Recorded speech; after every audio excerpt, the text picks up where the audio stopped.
इतना पार्ट यहाँ से रह गया था हमारा, कंटिन्यू करते हैं इसको। You may recall that the interphase nucleus has a loose and indistinct network of nucleoprotein fibres called protein. अब देखो ये कह रहा है कि आप रिकॉल करो, आपको पता है जो इंटरफेस था न्यूक्लियस का, मतलब सेल डिवीजन की जो इंटरफेस फेस थी वहाँ क्या था, लूज, और इनडिस्टिंक्ट नेटवर्क था किसका, न्यूक्लियोप्रोटीन फाइबर्स का, जिन्हें क्या कहा जाता था, chromatin.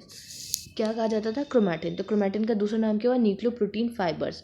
But during different stages of the cell division, जैसे जैसे हम सेल डिवीजन में बढ़ते थे आगे अलग अलग स्टेजेस पे, तो सेल क्या दिखाता था, एक स्ट्रक्चर दिखाता था जिसे हम क्रोमोजोम कहते थे, in place of the nucleus. Nucleus की जगह वहाँ पे हमें क्रोमोजोम दिखने लगते थे। क्रोमेटिन कंटेन डीएनए, क्रोमेटिन के पास क्या है, डीएनए है, and the some basic protein called histones, और कुछ बेसिक प्रोटीन्स होता है जिन्हें हिस्टोन्स कहा जाता है। तो क्रोमेटिन के पास क्या है, मतलब न्यूक्लियोप्रोटीन फाइबर्स जो हैं उनके पास क्या है, न्यूक्लियोप्रोटीन फाइबर्स बोल दो या क्रोमेटिन बोल दो, ये बात एक ही है। तो ये याद रखना है, क्रोमेटिन को न्यूक्लियोप्रोटीन फाइबर्स भी कहा जाता है। तो जो क्रोमोजोम्स न्यूक्लियोप्रोटीन फाइबर्स कहते हैं क्रोमेटिन को, ड्यूरिंग जब डिफरेंट स्टेज होते हैं सेल डिवीजन की, सेल एक स्ट्रक्चर दिखाता है जिसे कहते हैं क्रोमोजोम, न्यूक्लियस की जगह। क्रोमेटिन के पास क्या मिलता है, डीएनए मिलता है, कुछ बेसिक प्रोटीन्स मिलते हैं जिन्हें कहते हैं हिस्टोन्स, कुछ नॉन हिस्टोन प्रोटीन्स भी मिलते हैं जिसे कहते हैं आरएनए।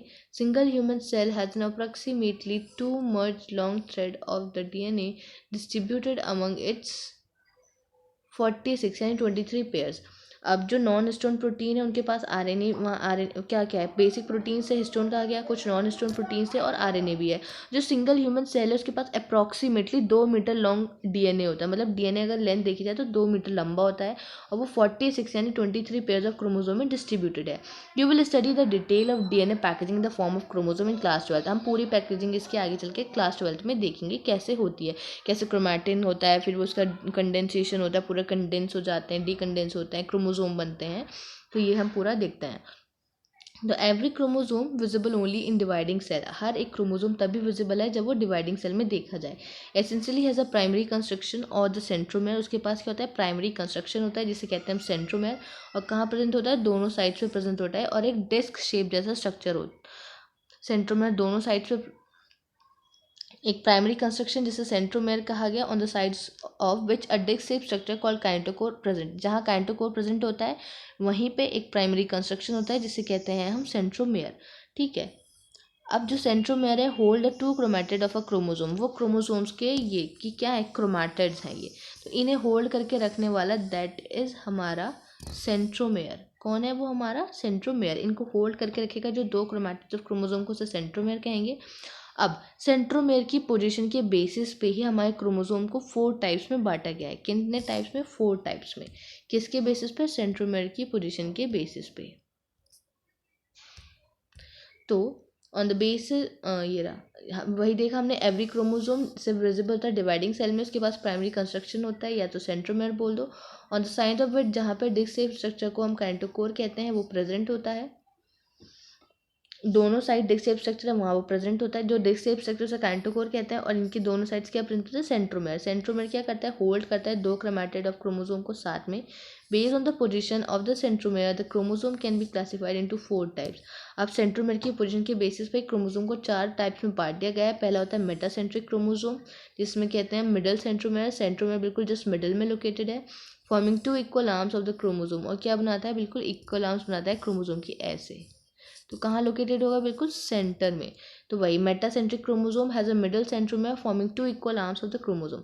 अब फिर बात की जाए सब मेटासेंट्रिक क्रोमोसोम की, तो वहाँ पे centromere slightly away from the middle of the chromosome. जैसे जस्ट मिडल में था, अब फिर से हमारा क्रोमोसोम है अभी बिल्कुल मिडल में जाके थोड़ा यहाँ चला जाए तो बन गया सब metacentric, resulting into 2 1 shorter arm and 1 longer arm. तो एक क्या बनती है, शॉर्टर आर्म बनती है, और एक क्या बनती है, लॉन्गर आर्म बनती है।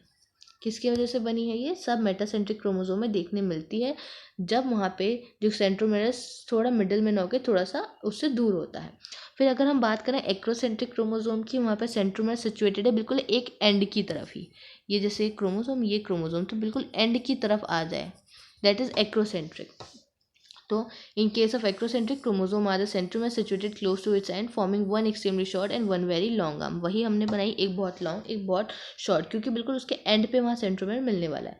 वेयर एज वहीं पे जो टीलोसेंट्रिक क्रोमोसोम होता है उसका टर्मिनल सेंट्रोमेयर होता है, मतलब वहाँ पे दूसरी तरफ कोई आर्म मिलती ही नहीं है। तो whereas the telocentric chromosome has a terminal centromere. तो ये इसके अलग अलग स्ट्रक्चर्स हैं, देखो ये क्या है, type of chromosome on the basis of centromere, ये सैटेलाइट और इसका सेकेंडरी कंस्ट्रक्शन। ये क्या है उसका, सेंट्रोमेयर, और यही ये सेंट्रोमेयर है जिसको होल्ड करके रखता है। यहीं पे एक डिस्क शेप स्ट्रक्चर मिलता है जिसे कहते हैं हम काइनेटोकोर। तो सेकेंडरी कंस्ट्रक्शन है ये सैटेलाइट है, ये काइनेटोकोर, ये सेंट्रोमेयर। फिर ये किसका टाइप है, type of chromosome based on the position of centromere, ये किसका टाइप है, मेटासेंट्रिक का, बिल्कुल बीच में मेटासेंट्रिक। फिर आता है एक्रोसेंट्रिक, और फिर आते हैं हमारे टीलोसेंट्रिक, मतलब वहाँ पे बिल्कुल ही गायब ही हो जाए, एक आर्म कोई बचे ही ना। तो शॉर्ट आर्म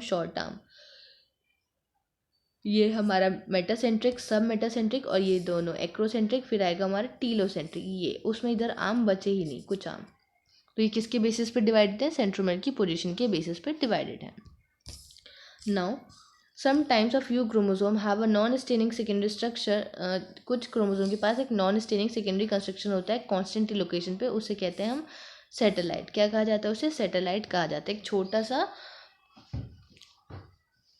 स्मॉल फ्रेगमेंट सा बन जाता है, स्मॉल फ्रेगमेंट अपीयरेंस देखने में लगता है, एक छोटी सी फ्रेगमेंट, जिसे कहते हैं हम सैटेलाइट। कैसे कब बनता है, जब कुछ क्रोमोसोम्स होते हैं वहाँ पे नॉन स्टेनिंग सेकेंडरी कंस्ट्रक्शन आ जाता है एक कांस्टेंट लोकेशन पे, तो उसे ही कहा जाता है फिर सैटेलाइट।